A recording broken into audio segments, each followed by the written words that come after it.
नमस्कार, मैं पूजा। बिहार टिक्स के बुलेटिन में आपका स्वागत है। आइए जानते हैं बिहार और देश दुनिया की महत्वपूर्ण खबरों के बारे में। पहले बिहार की खबरें। मुख्यमंत्री नीतीश कुमार का ऐलान, कोरोना संक्रमण वाले इलाकों में जारी रहेगा लॉकडाउन। कार्यकर्ताओं को बताया 90-10 का फॉर्मूला। मुख्यमंत्री नीतीश कुमार ने ऐलान किया कि जिन इलाकों में कोरोना संक्रमण के नए केस मिल रहे हैं, वहां लॉकडाउन जारी रहेगा। गुरुवार को मुख्यमंत्री ने जदयू कार्यकर्ता के वर्चुअल सम्मेलन में आने वाले विधानसभा चुनाव में 90-10 के सिद्धांत पर काम करने की सलाह दी। उन्होंने कहा कि 90% समय का इस्तेमाल वो सरकार की उपलब्धियां बताने में करे, जो सकारात्मक काम हुए उन्हें लोगों को बताए, और 10% समय का इस्तेमाल सरकार के विरुद्ध विपक्षी दलों के दुष्प्रचार का जवाब देने में करे।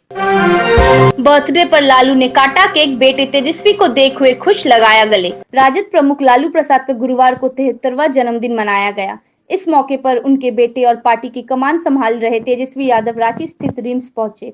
यहां पिता पुत्र की मुलाकात हुई। बेटे तेजस्वी को देखते ही लालू काफी खुश हो गए। उन्होंने बेटे को सीने से लगा लिया। इस दौरान लालू के चेहरे की मुस्कान साफ तौर से बता रही थी कि वह अपने बेटे से मिलकर कितने खुश हैं। आपको बता दें कि लालू प्रसाद भ्रष्टाचार के मामले में सजा काट रहे हैं और तबीयत खराब होने के चलते वे रिम्स में भर्ती है।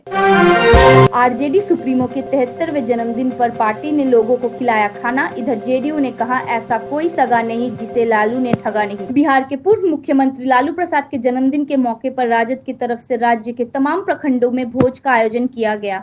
इस दौरान पार्टी के विधायक से लेकर नेता और कार्यकर्ता तक लोगों को खाना परोसते दिखाई दिए।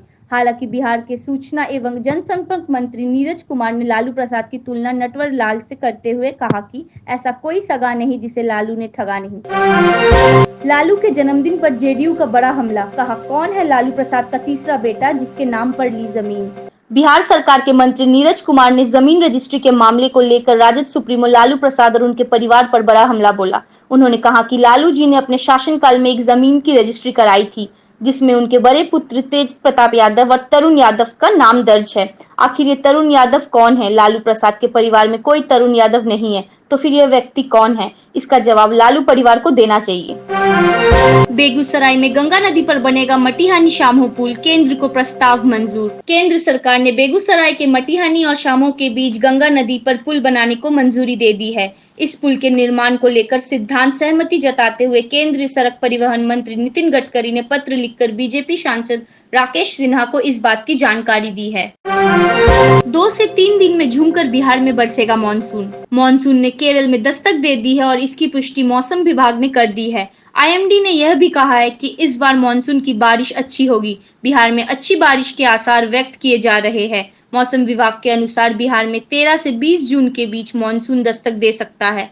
13 से 15 जून के बीच सीमांचल इलाकों में प्रवेश करने के बाद मानसून अगले 2 से 3 दिनों में पूरे बिहार में छा जाएगा। बॉलीवुड अभिनेता पंकज त्रिपाठी अब करेंगे खादी का प्रचार, बने बिहार खादी के ब्रांड एम्बेसडर। जाने माने अभिनेता पंकज त्रिपाठी को राज्य सरकार ने बिहार खादी का ब्रांड एम्बेसडर नियुक्त किया है। पंकज मूल रूप से बिहार के निवासी हैं। राज्य सरकार के ब्रांड एम्बेसडर बनने संबंधित प्रस्ताव को स्वीकारते हुए पंकज त्रिपाठी ने उद्योग मंत्री श्याम रजक का आभार जताया है। अरिया में सड़क हादसे में बच्ची की मौत पर भड़के ग्रामीण, अधिकारियों को बनाया बंधक। अरिया के रानीगंज थाना क्षेत्र में सड़क हादसा में बच्ची की मौत पर भड़के ग्रामीणों ने सड़क जाम कर दिया। सूचना देने के बावजूद सड़क जाम के करीब 12 घंटा बाद जब रानीगंज के दरोगा और बीडीओ घटनास्थल पर पहुंचे तो लोगों ने उन्हें बंधक बना लिया। दोनों अधिकारी करीब 3 घंटे तक बंधक बने रहे। वैशाली में मेहमान बनकर आए युवकों ने घर के सामने बुजुर्ग को मारी गोली, मौके पर ही मौत। हाजीपुर के चेहरा कला प्रखंड के मुस्तफापुर गांव में बाइक सवार अपराधियों ने घर के दरवाजे पर दिन दहाड़े एक बुजुर्ग की गोली मारकर हत्या कर दी। घटना तब हुई जब सुबह के समय 60 वर्षीय सीताराम भगत अपने घर के दरवाजे पर बैठे थे। तभी मेहमान बनकर 2 बाइक सवार 4 अपराधी सीताराम भगत के पास पहुंचे और अपने आप को सीताराम भगत के पुत्र मुनीम का दोस्त बताया। बाद में अपराधियों ने सीताराम भगत पर ताबड़तोड़ फायरिंग कर दी, जिससे उनकी मौके पर ही मौत हो गई। बाहुबली अनंत सिंह को बड़ा झटका, AK-47 कांड में हाई कोर्ट ने रिजेक्ट की बेल, पंडारक केस में जमानत। मोकामा से निर्दलीय विधायक अनंत सिंह को हत्या की साजिश रचने के मामले में पटना हाई कोर्ट ने जमानत दे दी, लेकिन उनके पैतृक घर लदमा से AK-47 समेत अन्य हथियार बरामदी मामले में जमानत देने से इनकार कर दिया। इन 2 नियमित जमानत याचिकाओं पर जस्टिस प्रभात कुमार झा ने सुनवाई की। आपको बता दें कि पंडारक मामले में अनंत सिंह को छोड़कर अन्य अभियुक्त गोलू कुमार, लल्लू मुखिया, रणवीर यादव और पुरुषोत्तम कुमार उर्फ चंदन सिंह को पहले से ही पटना हाईकोर्ट से जमानत मिल चुकी है। वहीं गुरुवार को इस मामले में विधायक अनंत सिंह को भी जमानत दे दी गई। उद्यमियों से बोले पीएम नरेंद्र मोदी, आपकी पांचों उंगलियां घी में हैं। कोरोना संकट के बीच गुरुवार को इंडियन चैम्बर ऑफ कॉमर्स के सत्र में प्रधानमंत्री नरेंद्र मोदी ने देश के विकास में आईसीसी की भूमिका की सराहना करते हुए आत्मनिर्भर भारत पर जोर दिया है। सरकार द्वारा दी जा रही सुविधाओं और कोरोना पैकेज को लेकर मोदी ने उद्यमियों से कहा कि उनकी पांचों उंगलियां घी में हैं। पीएम ने कहा कि कोरोना के अलावा और भी संकट सामने हैं जो हमारी इच्छा शक्ति के आगे की राह खोलती है और हम एकजुट होकर हर संकट से निपटेंगे।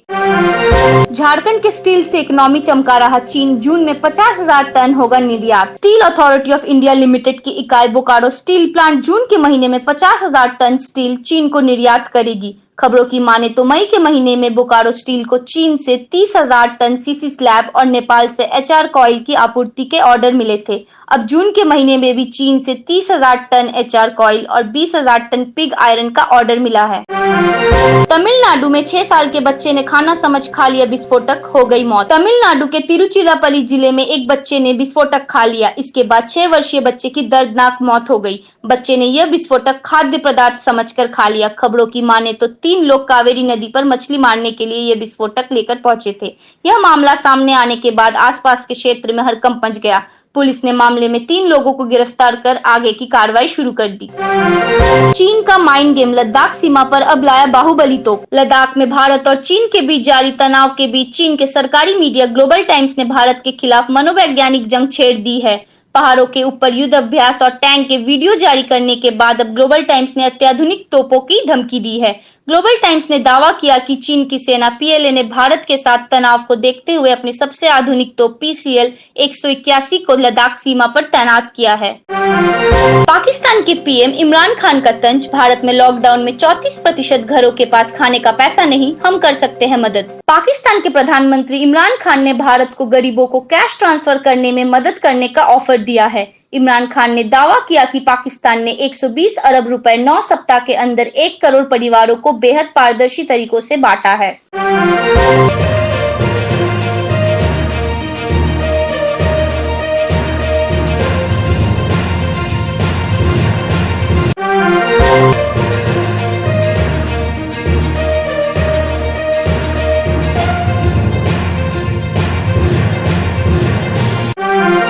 ऐसे ही महत्वपूर्ण खबरों को जानने के लिए देखते रहे बिहार टिक्स। अगर आपने हमारे चैनल को सब्सक्राइब नहीं किया है तो उसे सब्सक्राइब कर ले, उसे लाइक और शेयर भी जरूर करें और हाँ, हमारे फेसबुक पेज को भी जरूर लाइक करें। मुश्किल के इस दौर में अपना बहुत ख्याल रखें। धन्यवाद।